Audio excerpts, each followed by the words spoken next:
Привет всем, с вами я, Jenny, that crazy American lady who took a childhood fascination with this fairy tale and turned it into a lifetime of learning, teaching, and loving the Russian language. This is how Jenny learned Russian. So, one of the first words you're going to see walking around Russia, and probably hear on a regular basis, is the word remont, remont. And also maybe it's a cultural stereotype, but I swear like all Slavic men that I've known know how to build a house from like bottom to top, all completely with their own hands. It's very strange. And it's because of this cultural obsession with remont. Okay, so what does remont have to do with language learning? I'll tell you. Stay tuned. So we talked about the cases and whether or not you are ready to learn the cases. It's a big question to ask yourself because if you start learning too early, you're going to get quickly overwhelmed. So in today's video, we're going to talk about strategies for learning them. Also, troubleshooting for those of you who feel like you've been studying the cases and you're not making any progress. We'll talk about why that is. And then in tomorrow's follow-up quiz video, we will actually take a readiness quiz. And this will help you determine whether you have the mental energy available to spend on learning the cases, because you don't want to start learning the cases until you have a ton of materials and vocab built up, and we'll talk about that in today's video. Remot, remot. It's this all-purpose word in Russian that kind of means like, it can mean repair, it can mean restoration, it can mean construction, handyman work, it can be like building something. Also, like when you buy an apartment in Russia, it doesn't have even drywall, and you have to do that yourself. Then that's called remot. So it's just anything to do with building and repairing, etc. So remot. Let's talk about what that has to do with Russian. So I'm going to make a simile here. Let's get very philosophical and put on our togas and get Greek for a moment. And we're going to say language learning is like building a house. Building a house, and you're going to really like this metaphor here in a second. I'm very proud of this metaphor. And in the first stage of learning a language, we need to lay the foundation. We pour the foundation. This is the land on which we are going to build a home, a little language home, in which we can comfortably live. So the way we build this foundation is very important. And in Russian, that foundation is comprised of gender, understanding gender. I would say the walls and the roof are understanding verbs and the cases. Once we have all of that stuff in place and it's solid and it's not crooked, then we can go into the fun stuff, which is the electrical and the plumbing. So sure, it's not like super exciting, but it's gonna make life more comfortable. This is the intermediate stage where we have all of the structure in place, and now we're filling it in with stuff, with practical stuff that we need on a day-to-day basis. Then stage 3 is where it gets fun. This is when you get to pick paint colors and decorate and put up pictures of your family. And in language learning, this would be similar to learning idioms and jokes and cultural references. You may even develop an entire personality. I know I have a separate personality when I'm speaking Russian than I do when I'm speaking English. This is also the level in which you can invite people over because you can handle anything, right? And when we're talking about building houses, if you don't build your foundation and your walls right, you're going to end up with a pretty unstable, ugly house. And you remember this video where we talked about Bald and Bankrupt and how, yes, he is surviving with his Russian, but he has built his Russian on a very shaky foundation. And I'm just telling you, when you don't build things on a correct foundation, it's a lot of work later on to try and go back and rip things up to establish things and straighten things out so that they're more stable and correct. So again, if you're like, I don't need to learn the cases, I'll just feel my way through the language. Oh, Bald and Bankrupt did it, I can too. you're going to end up with a lot of like structural failure. And like I said, you're just creating more work for yourself later down the line because it's really hard to unlearn bad habits. So now, of course, we're going to take that moment you've all been waiting for my shameless self-plugs, where I tell you all about my Patreon page and my tutoring services. Please go over to my Patreon page. I offer lots of fun benefits for my members. At the $50 level, I know that may seem like a lot, but you actually get 20% off my textbook that's going to be coming out soon, as well as a free lesson or consultation with me every month, and then your access to the weekly conversation clubs that we've been having. Those are super fun because we do those with native Russians, and it's kind of like a cultural exchange as well as a language exchange, as well as a fun monthly newsletter about just like fun little trivia tidbits about the Russian language, as well as like theme-based vocab lists. And again, you can do a free membership on that, or a trial membership to find out if you really want to do it. That means so much to me because it tells me that you value what I do here at YouTube, that I'm not making a complete fool of myself here in public in vain, and there are people out there in the world that appreciate it. All right, that's enough about me. Let's get back to the wonderful world of Russian grammar. So back to our building a house simile. And by the way, I called it Greek before, I just Googled it, and simile is a Latin word, whereas metaphor is a Greek word. Okay, whatever. I never claimed to be an expert on the English language.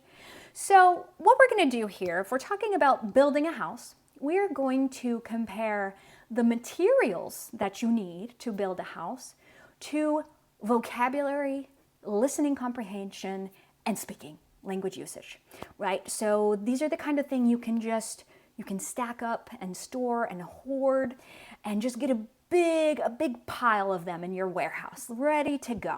So those are your materials. Now, what good are materials if you don't know how to do anything with them, right? In the same way, what good is grammar knowledge? What good is knowing how to build a house if you don't have the materials to build that house? So we need a 50-50 split of grammar, understanding correct grammar, and vocab, the language usage, okay? Together, we bring those together, and that's how we start building our house. So really, the ideal lesson should be 50% vocabulary / listening or speaking practice, and 50% where we sit and we break down the grammar. We break it down, and we really straighten out those walls. We make sure the foundation is solid, and we really have to drill ourselves. Now, I know it's boring to do that like over and over again, and that's why we're always keeping it fresh with conversations and listening to interesting videos, etc. So again, remember that balance when you're going forward, either as a language teacher or learning a language. 50% vocab, 50% grammar. If you start to find yourself getting really overwhelmed by the grammar, then take a little bit of time and just focus on the fun stuff with the vocab and watching random videos on YouTube.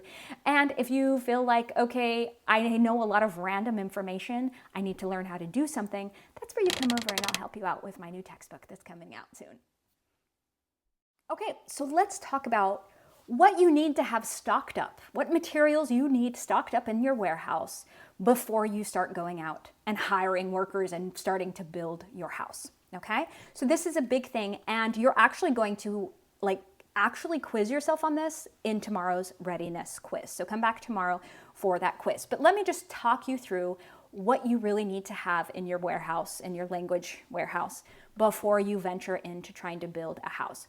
So I want you to know 10 nouns in 10 different categories. Okay, so for example, and again, you'll see an actual example of this when you come back for tomorrow's readiness quiz. So can you just look around and describe things? Can you say, this is a that, this is that, this is that? Can you do that? Can you do that? I want you to have a pretty good vocabulary for nouns. Also, I want you having about 30 adjectives, at least 30 adjectives, because nouns do one thing in the cases and adjectives do another thing in the cases. So what you're going to build, you need noun materials and you need adjective materials to build those various things. The other thing I want you to know, and this is so important, I need you to understand verbs. I need you to understand verb conjugations. And the reason for this is students, they very often confuse conjugations with declensions. Two different things. A lot of languages have conjugations. English is weird in that we don't really have very many of them, but all the Latin languages have conjugations, oftentimes 6 conjugations. So when verbs change, it's called a conjugation. When nouns and adjectives change, it's called a declension, okay? So I want you to have a really solid understanding of verbs, and I have so many videos on my account about this before you start into cases, okay? Because I want you to understand when words start to change, I want you to understand why they're changing. Is it changing because it's a verb, or is it changing because it's a declension? It's going into a case. And then I want you to be able to have a basic conversation where you ask and answer, not just sit there and be interrogated, where you ask, you interact with people on, say, 3 different topics, okay? So just the basic introducing yourself, asking somebody's name, nice to meet you, where do you live, are you Russian, etc. And then maybe say something where you tell somebody what you have in your suitcase. Could you do that? Or you ask them, do you have books in this store? Or another one is like you tell them all about your family, or you tell them about your work. So 3 basic conversations, back and forth conversations on a few different topics. So once you have those things in place, you will be less overwhelmed by the cases. So you have a good amount of materials to start building. So let's talk about the troubleshooting, right? So a lot of you have Russian spouses, Russian family members, or you've used Duolingo. I have a love-hate relationship with Duolingo. You have just this big, giant pile of materials, and you have no clue what to do with them. You don't know how to string together a sentence. You don't know how to start up a conversation with somebody. So that is, again, because you focus too much on the building up materials rather than building the skills to do something with those materials. Another one of those problems that many of you struggle with if you have native friends or relatives, native Russian partners or friends or relatives, is the natives around you are giving you TMI. Okay? They're giving you too much information. This is the concept of milk before meat. That comes from the Bible. I'm like the daughter of a preacher, so I know a lot of Bible references. But in the same concept, you wouldn't just like give a tiny baby who doesn't have any teeth steak for dinner. Natives, oftentimes, they're not simplifying things enough for your beginner brain. And that's where, again, I'm gonna just maybe mention a certain somebody who understands your brain and understands your pain. I know how to simplify things, because let me give you some examples of some sentences. One, the way a trained teacher would teach you how to say it, and one, the way a native is going to say it and thus overwhelm you. You might say something like, oh, how do I say my older brother's name is? And a native, not realizing that, like, dude, you haven't even been introduced to genitive case yet, like, you don't know all of this. They're going to be like, oh yeah, моего старшего брата зовут Mark, And then your brain's going to be like, wait, whoa, I thought brother was brat, and why is starszy suddenly going to starsheva? And whoa, that's just too much for you to digest at this moment. Now, a trained teacher is going to know how to simplify, how to turn this into milk that you can digest. And you might say something like, это мой старший брат, его зовут Mark. See how that's all very simple? And again, maybe in the beginning it sounds primitive, but this is how we lay the foundation. This is how we build the walls and the roof, and we get everything very solidly in place. So, as I have mentioned, I have a textbook on introducing beginner students to the cases. And my textbook begins with the assumption that you have a certain amount of materials in your warehouse and you're ready to build. So that's going to be coming out soon. Once it's already available, there will be a link that will pop up somewhere here on the screen. And this textbook goes one case at a time. It's kind of like that Charlie Brown saying, I have a new philosophy. I only dread one day at a time. So With me, you'll only dread one case at a time. So we just take one case at a time, and then obviously we're looping back around and incorporating the other cases, but we focus on a single case at a time.